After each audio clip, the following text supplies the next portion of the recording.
આજ રોજ આ લાયન્સનગરમાં ખાડાની સમસ્યા વધારે, રોડ રસ્તા નથી. હવે આમાં 50-50 રૂપિયા ઉઘરાવવામાં આવે, આ બધું પબ્લિકને કરવાનું ન આવે, છતાંય પબ્લિક કેટલી કંટાળી ગઈ છે. 50-50 રૂપિયા બધે ઉઘરાવે છે રહી. તમે જોઈ શકો છો આ બધે, આમ જોવો, આ 50-50 રૂપિયાનું ઉઘરાણું કરે. આ બધું સરકારી કામ છે, છતાં આ બધું પબ્લિકને કરવાનું હોય, આમ ના હાલે. આ સરકારને બધું સમજવું પડે, આ બધું નગરપાલિકામાં આવે છે. મારું નામ સોહેલ સુમરા.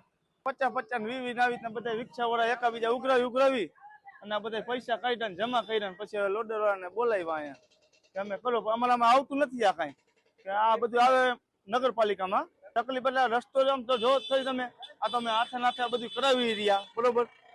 આ જો આ લોડર જોઈ લો તમે આ બાજુ, બરોબર.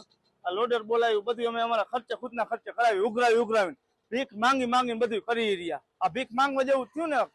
અને આ બધું આવે એ બધું સરકારી કામમાં, બરોબર.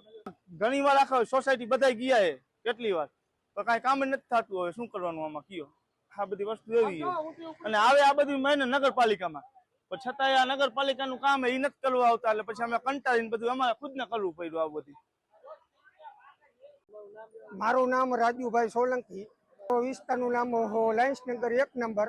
અમે બધે કણે રિક્ષાવાળા કણે 20 રૂપિયા ઉઘરાવી અને આ શેરીનું કામ કરાવી છીએ. છોકરાને સ્કૂલે લેવા જવાનું હોય તો એના માટે તકલીફ પડે છે. છોકરાએ બિચારા એમ કે આટલો ગારો ને આટલો રોડ શું કામ ખરાબ હે. કમિશનર સાહેબ આવી જોઈને વી ગયા, નગરપાલિકાના મેન સાહેબ હતા.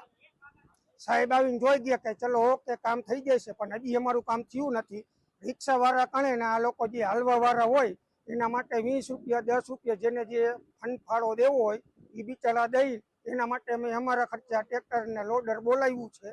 એના માટે હારો રોડ કરાવી છીએ.